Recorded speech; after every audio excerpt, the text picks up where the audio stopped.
তুমি অগ্রগামী হও সেই চিরস্থায়ী জান্নাতের দিকে, যেখানে রয়েছে চিরন্তন সুখ। যা মন চাইবে তাই পাবে, যা আদেশ করবে তাই দেওয়া হবে। জেনে রেখো, দুনিয়ার চাওয়া পাওয়ার পূর্ণতার স্থান নয়।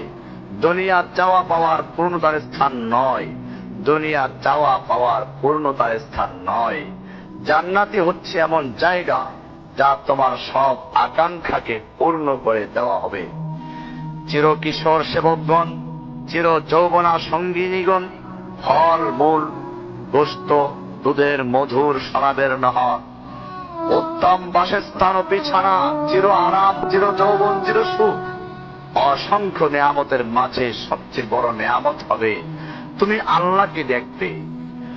শুধু তোমাকে এটা বলাই যথেষ্ট মনে করছি, সবচেয়ে কম মর্যাদার যে জান্নাত লাভ করবে তা হবে দুনিয়ার 10টির সমান।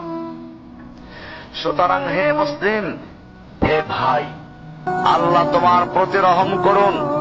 এই বার্তা তোমার কাছে পৌঁছার পর আশা করি তুমি তা তোমার পরিবর্তন এবং সংশোধনে যথেষ্ট হবে। গতানুগতিক চিঠি হিসেবে নিও না আমার এই পত্রকে, ফেলে দিও না। এটা ফেলে দেওয়ার নয়, আল্লাহর জন্য বলছি। এর দ্বারা নিজেদেরকে সংশোধনের চেষ্টা করো।